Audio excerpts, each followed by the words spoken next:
Alors, dans ce petit PowerPoint, on va expliquer comment réaliser l'exercice parenthèse, qui est un exercice qui se fait avec des fils, avec une pile, pardon. Donc, c'est un exercice un petit peu plus compliqué, en fait, que l'exercice précédent. Donc là, cet exercice-là, il est le fun. Il est le fun. OK, il est le fun. Mais c'est ça, on va chercher un peu plus là, la substantifique moelle. OK? Disons que le premier décodé, c'était un amuse-gueule. OK? Donc, l'objectif de l'exercice, c'est d'utiliser une pile pour vérifier le balancement et la correspondance des parenthèses dans une ligne de code. OK? Donc, ici, vous avez ma source d'inspiration parce qu'en fait, je me suis cherché des exercices qui pourraient se faire à l'aide de piles, puis j'avais un exercice classique que je faisais avec des piles, puis je me suis dit, je le trouvais trop long. Donc, je vous cherchais des exercices un peu plus courts à faire. Donc, j'en ai trouvé un ici, j'en ai trouvé en fait deux sur cette source d'inspiration, qui est à l'université, en tout cas, on donné, j'avais dit, je sais pas où, mais là, vous voyez, c'est marqué Princeton. Donc, désolé de vous donner des exercices de l'université Princeton. Donc, la mise en place. Donc, vous allez d'abord créer un nouveau projet. Pourquoi j'ai marqué nouveau projet, nouvelle solution? Parce que il n'y a pas de nouvelle solution dans ce cas-là. C'est juste un nouveau projet. Pardon, je ne devrais pas faire ça. C'est contraire à l'éthique. Mais c'est ça. Donc, vous allez créer dans la même solution que l'exercice précédent, donc l'exercice décodé, vous allez créer un nouveau projet. Okay? Donc, l'idée, en fait, c'est que là, je sais pas, j'ai décidé qu'on allait créer tous les projets dans la même solution. Je pense que ça va simplifier certaines choses. Donc, vous allez créer donc un nouveau projet, mais dans la même solution que l'exercice précédent. Okay. Donc, ce projet-là s'appelle parenthèse. Vous avez ici ses caractéristiques. Donc, c'est un exécutable, c'est un Netcore App 3.1, puis vous allez activer le contrôle ou la vérification des valeurs nullables ou des valeurs nulles. Vous allez rajouter le package NuGet Console Plus. Et vous allez rajouter le fichier de test fourni qui s'appelle tparenthèse. Okay. Puis vous allez exécuter les tests pour valider que tout compile et que le test fonctionne. Okay. Donc, en passant, la classe et le main devraient être publics. Okay. Et utilisez aussi console plus au lieu de console, sinon le test va planter. En fait, il ne plantera peut-être pas tout de suite, mais il va finir par planter à un moment donné. Okay. Et vous versionnez le tout. Okay. Bon, on peut enfin commencer à passer aux choses sérieuses.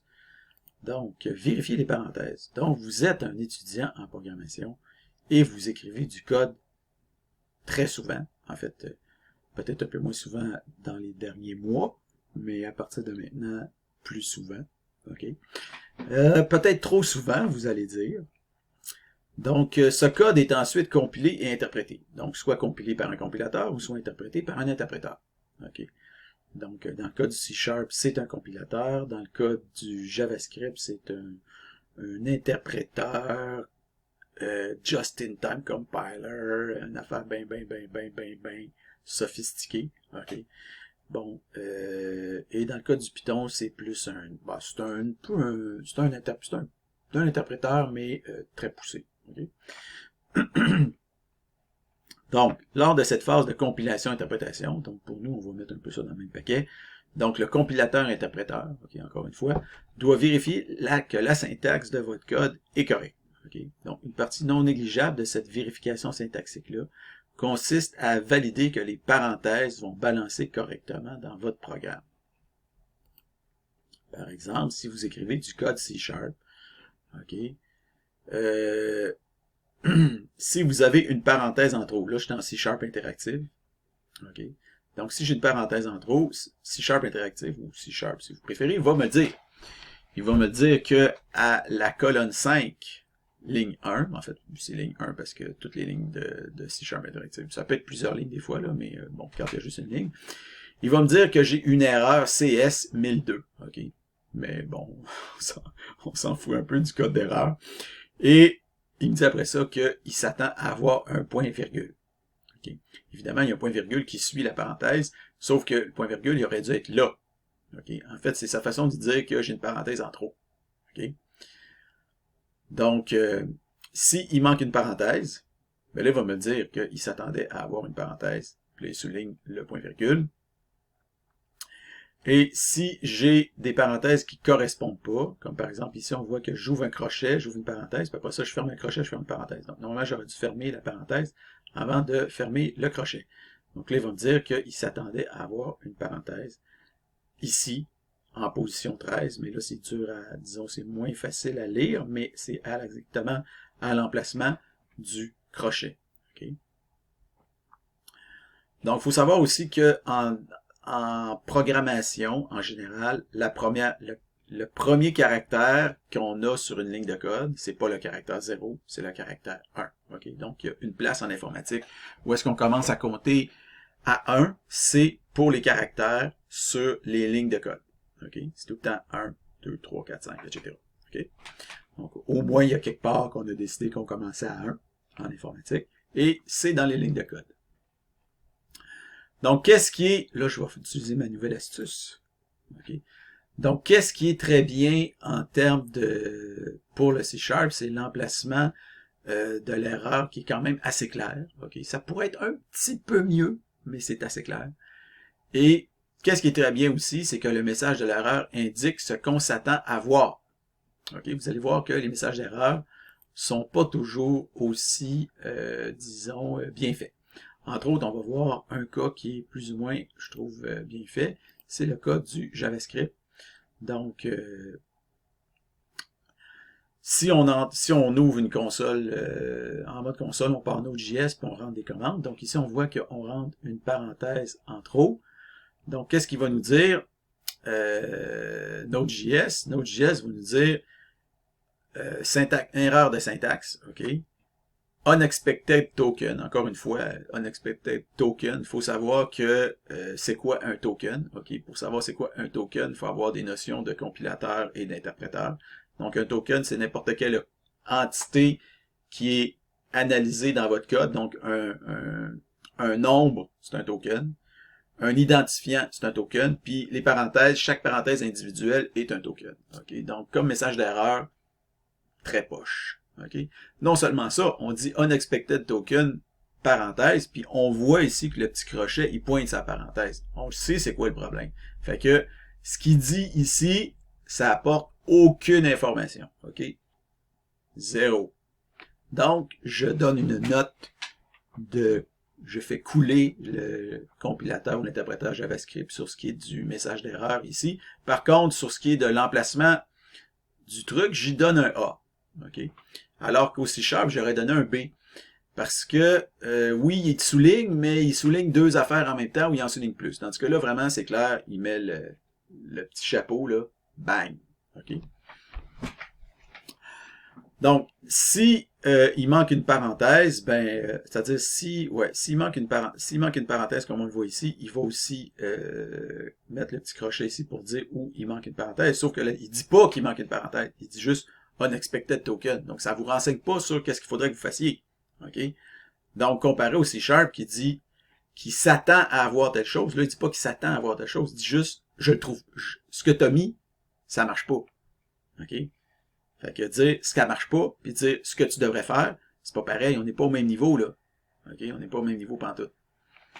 Fait que, après ça, ici, mauvaise parenthèse fermante, donc on a ici, encore une fois, on met une parenthèse au lieu d'un crochet. Évidemment, JavaScript va trouver l'erreur, mais il va encore une fois vous dire syntax error, unexpected token. OK? Blablabla, blablabla, blablabla, blablabla. Donc, c'est ça. Je le fais couler pour ce qui est des messages d'erreur. Ensuite de ça, voyons voir le Python. Hein? Le fameux Python. Donc, ici, on a rentré 12, puis on a mis une parenthèse supplémentaire. Donc là, il va me dire qu'à la ligne 1, j'ai une syntax error. Il va me mettre le petit crochet, comme en JavaScript. Puis après ça, il va me dire unmatched, parenthèse fermante. Hey, ça peut être plus clair que ça. Ça peut pas être plus clair que ça. Il me dit que ma parenthèse fermante n'est pas matchée par une parenthèse ouvrante correspondante. Hein? Ça, c'est A+. Okay? Parenthèse manquante. ici, ben là, il me dit invalid syntax. OK? Fait qu'il n'est pas tout le temps capable de trouver exactement c'est quoi l'erreur, de me dire exactement c'est quoi le problème. Donc, quand il ne sait pas c'est quoi, il dit invalid syntax. Hein? Invalid syntax, c'est comme JavaScript qui dit unexpected token. Sauf que unexpected token, c'est du jargon, OK? C'est du jargon de compilateur man, OK? Ou de concepteur, de compilateur et d'interpréteur. Tandis que invalid syntax, ça, c'est moins un jargon de concepteur, de compilateur. Fait que son message d'erreur, même s'il est poche, il est déjà mieux que JavaScript. OK? Ensuite de ça, ici, on a le cas où la parenthèse ne matche pas avec le crochet. Donc, on s'attend à avoir parenthèse, crochet, parenthèse. Puis après ça, on a parenthèse, parenthèse, parenthèse. Donc, ici, normalement, on devrait avoir un crochet. Okay? Donc, il me localise exactement l'emplacement de l'erreur. Puis après ça, il me dit, la parenthèse fermante, celle-là, does not match opening parenthesis. Hey, c'est exactement l'erreur qu'on a faite. C'est exactement l'erreur. Hein? Python, yes, yes. Donc, c'est pas pour rien que les gens commencent à aimer Python, puis qu'ils commencent à coder en Python, puis que les gens qui connaissent pas gros la programmation disent « Moi, je vais faire du Python ». Parce que Python, il donne des meilleures informations en termes d'erreur. Puis, il se permet de faire ça. Il y a une affaire, par exemple, le Python, qu'il faut savoir. OK? Là, je sais pas que j'embarque dans un... en tout cas, peu importe, parce qu'en moment, on fait pas du Python dans ce cours-là. On en fait dans l'autre cours. Mais... il y a une affaire qui est différente en termes du Python. C'est sûr, le Python est différent des autres langages sur plusieurs aspects. Donc, évidemment, il y a sa syntaxe. Mais aussi, quand il rapporte des messages d'erreur, le Python rapporte une seule erreur. Okay? Donc, si vous avez 50 erreurs dans votre programme, le Python va en rapporter rien qu'une, la première. C'est sûr qu'il ne rapporte pas plusieurs erreurs. En C#, vous allez avoir plusieurs erreurs. Si vous avez plusieurs places où vous avez des erreurs, vous allez avoir plusieurs erreurs. En JavaScript, peut-être, je sais pas. En fait. Mais c'est sûr qu'avoir plusieurs erreurs, des fois, c'est intéressant parce qu'on peut corriger plusieurs erreurs à la fois. Okay? Mais le Python, vu qu'il rapporte juste une seule erreur, il peut se permettre d'analyser cette erreur-là à fond, puis de fournir disons, une information ou disons, de fournir un message d'erreur qui est plus pertinent. Okay? Donc, ça a un avantage de rapporter une seule erreur. Moi, personnellement, je considère que c'est pas si mal. Hein? C'est pas si mal. Parce que quand est-ce qu'on va coder, je sais pas moi, 200 lignes de code, puis que on va juste mettre le compilateur après, puis que le compilateur va nous signaler 10 erreurs, OK? Je veux dire, on fait plus ça de nos jours. De nos jours, c'est plus comme ça que ça marche. De nos jours, on rentre 3-4 lignes de code, là, peut-être des fois 10-20, puis après ça, on starte la machine. Hein? Puis en plus, quand on est dans l'éditeur de texte, l'éditeur du texte nous dit nous dit live, si on veut, nous dit en direct qu'est-ce qu'on fait de bon puis qu'est-ce qu'on fait de pas bon. Donc, personnellement, je pense que Python marque un point. Okay? Les anciens compilateurs qui apportaient plusieurs erreurs. Tu sais, Python, en 1970, ça aurait pas été une bonne idée. Là. Je veux dire, quand tu rentrais ton programme, ça prenait 10 heures le rentrer sur des punching cards, puis que tu rentrais ça dans ton ordinateur, puis que tu avais une fois que tu rentrais dans ton ordinateur par jour, puis qu'après ça, tu sortais des erreurs. Mais si tu sors juste une erreur quand tu en as 10, ben, c'est pas très utile. OK? Mais là, on n'est plus en 1970. On est en 2020. Incroyable comment je peux faire des digressions des fois. Bon. Donc, le fonctionnement de base de notre analyseur de parenthèses. OK? Comme vous voyez ici, là, je vais masquer les choses. Donc, ici, on a probablement un message un petit message introductif qui s'affiche. Donc, structure de données, vérificateur de parenthèses, par Frédéric Guérin. Évidemment, vous allez remplacer Frédéric Guérin par votre nom. OK? Ensuite de ça, on affiche une invite. L'invite est précédée de vos initiales. Donc, moi, mes initiales, c'est FG. Vous, ça va être vos initiales. Après ça, on écrit parenthèse, crochet, espace, et on rentre une ligne de code. OK? Là, évidemment, j'ai rentré la ligne de code bonjour. C'est une ligne de code un peu bizarre.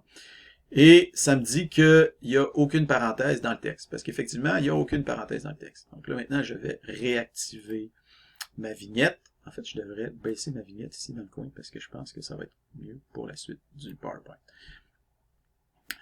Donc, ici, aucune parenthèse dans le texte, aucune parenthèse dans le texte. Et on clique, on appuie sur Exit et on dit au revoir. Donc, une fois que vous avez codé pour que ça fonctionne comme ça, que vous êtes satisfait, vous faites une saisie de votre écran avec les mêmes choses ou l'équivalent et vous le mettez ici. Et finalement, vous débloquez le test de base en décommentant la première ligne de code de T parenthèses qui fait un define fonctionnement de base. Okay? Donc, quand vous allez décommenter ça, ça va activer cette variable de compilation-là et ça va débloquer certains tests dans le fichier de test. Maintenant, pour ce qui est du balancement des parenthèses. Donc, quand les parenthèses sur la ligne de code fournie balancent correctement, un message s'affiche à cet effet, comme vous le voyez ici. Okay? Donc, print 12, on dit que les parenthèses sont bien balancées. Okay? Print, schlac, schlac, schlac, schlac, schlac, les parenthèses sont bien balancées, schlac, schlac, schlac, schlac, schlac, les parenthèses sont bien balancées. Bon, en fait, je me rends compte que j'aurais dû modifier légèrement mon affaire. Mais normalement, je ne devrais pas me rendre compte de ça maintenant. J'aurais dû me rendre compte de ça avant. Ça fait que je vais le laisser comme ça. Mais je laisse tout comme ça ou pas. Je vais mettre sur pause. Donc on reprend l'enregistrement. J'ai fait une petite modification au programme pour parce que je trouvais que c'était nécessaire. Bon, désolé de cette incartade. Donc ici vous voyez on a toujours le balancement des parenthèses, sauf que ce qu'on a en plus, c'est que le nombre de parenthèses qui apparaît sur la ligne de code est indiqué dans le message. Okay? Donc les 2 parenthèses sont bien balancées, les 6 parenthèses sont bien balancées, et les 8 parenthèses, 1, 2, 3, 4, 5, 6, 7, 8, sont bien balancées. Okay? Donc voilà, quand vous avez terminé ça, vous mettez votre saisie ici pour démontrer le bon fonctionnement de votre programme. Ensuite de ça, pour ce qui est des crochets, en fait, quand on parle de parenthèses, okay, c'est sûr que des parenthèses, c'est des parenthèses classiques, si on veut, mais en programmation, le terme parenthèse a aussi un sens plus général, c'est n'importe quel groupe de parenthèses, ça peut être des parenthèses, ça peut être des crochets ou ça peut être des accolades. Okay? Donc ça aussi, c'est des parenthèses. Donc, le programme va aussi vérifier le balancement des crochets, comme vous avez ici. Okay? Donc, quand les crochets balancent, dans ce cas-là, il y a 2 crochets, donc les 2 parenthèses, on met parenthèse quand même, c'est ça qu'on aurait pu découper, les 2 crochets, bon, etc. Si ça vous tente de faire ça, vous le ferez, quoique vos tests ne passeront pas, donc c'est pas nécessairement une bonne idée. Ensuite de ça, ici, c'est 8 parenthèses, c'est toujours des crochets.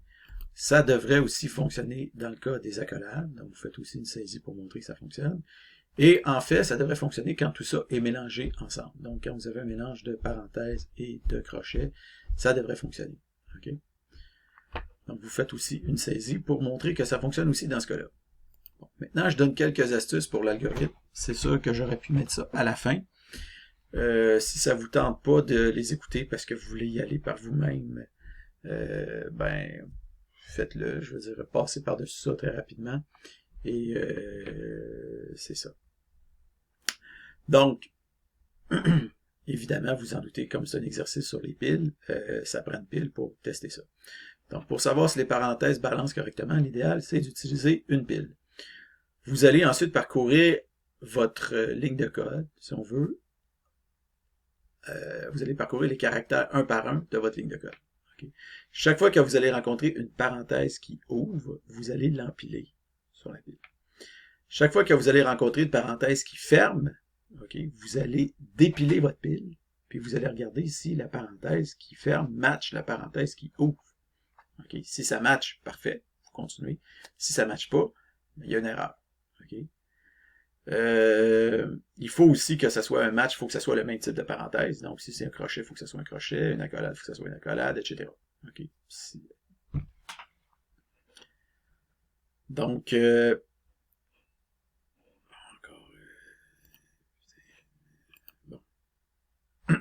on montre ici, par exemple, qu'est-ce qui se passerait dans un cas d'exécution. Donc, vous auriez ici votre ligne de code analysée. Donc, la première chose qu'on fait, c'est qu'on commence par regarder la première lettre. Vu que ce n'est pas une parenthèse, ben, qu'est-ce qu'on fait? On passe au caractère suivant. Et pour le moment, la pile est vide au début du programme. Donc, dès qu'on arrive, on passe le R, le I, le N, le T. Ah, pouf, on pogne une parenthèse ouvrante. Qu'est-ce qu'on fait? On la met sur la pile. Donc, la pile contient la parenthèse ouvrante suivante. Ensuite de ça, on continue. L'espace, le N, le O, le M, le B, le R, le E, le S, pouf, un crochet ouvrant. Qu'est-ce qu'on fait avec? On l'empile, on le met sur la pile. Donc, la pile contient 2 éléments, une parenthèse ouverte, un crochet ouvrant.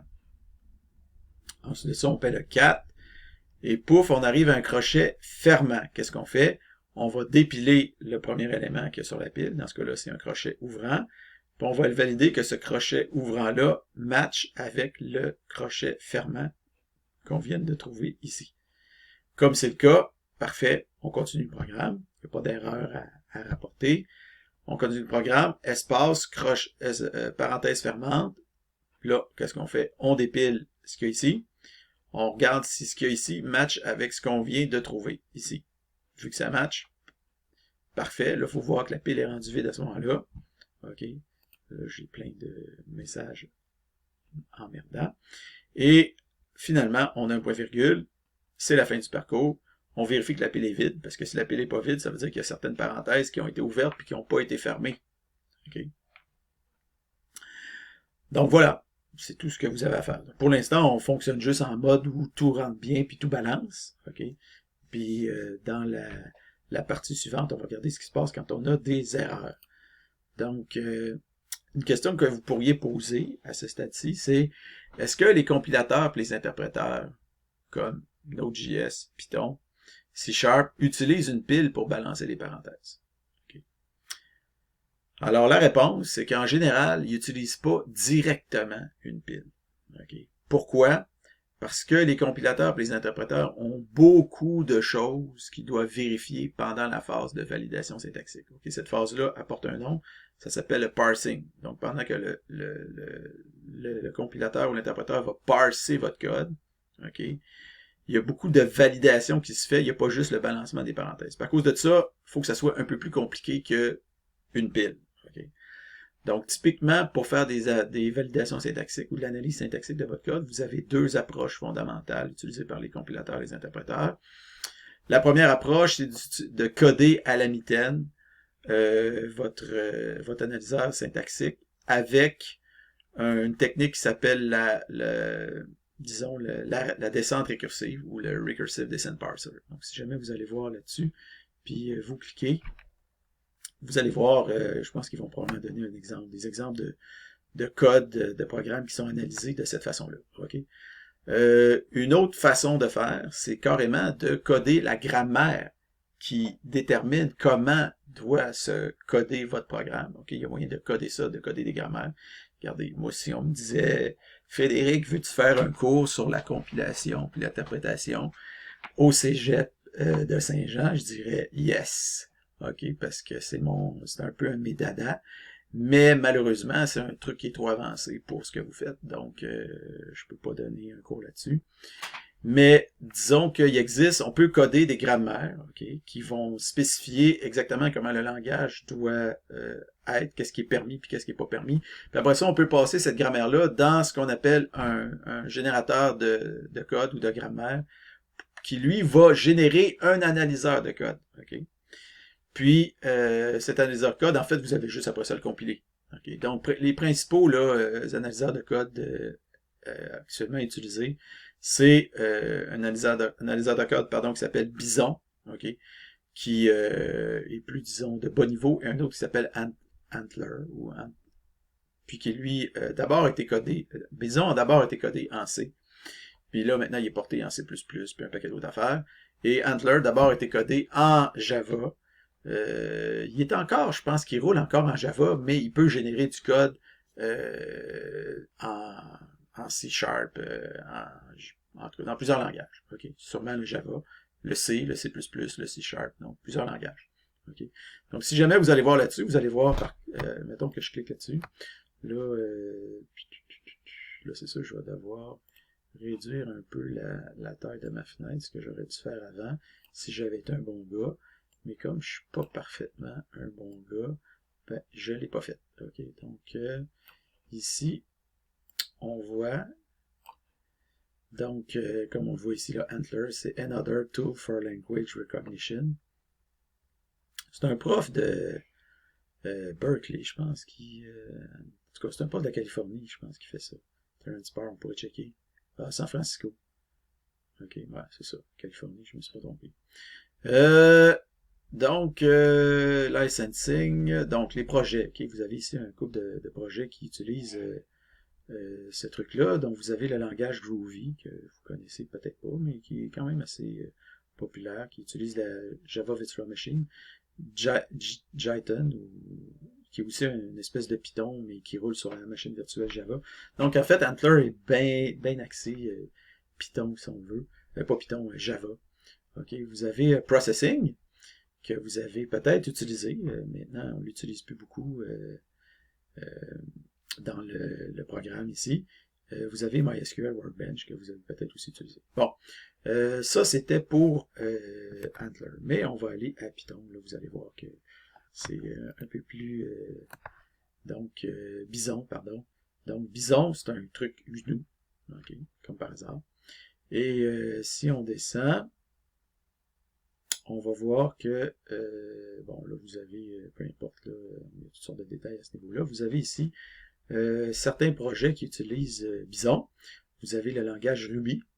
Vous avez le langage PHP. Vous avez, en fait, GCC, au départ, utilisait Bison, mais finalement, avec la complexification du langage C++, qui devient de plus en plus compliqué, ça a devenu presque impossible de fonctionner avec Bison. Donc, on a décidé d'utiliser un Recursive Descent Parser, donc un analyseur de code par descente récursive, comme je vous ai dit, qui était l'autre technique Abra. Okay. Qui aussi, c'est cette technique-là aussi qui est utilisée maintenant pour le C et l'Objective-C. Le Go utilise Bidon. Le Bash utilise Bidon. Le MySQL, le GNU Octave, Perl 5. Donc, ça vous donne une idée quand même. Bison, c'est pas de la scrap. OK? C'est utilisé dans des langages industriels. C'est pas... c'est ça. Donc, je reviens ici à mon PowerPoint.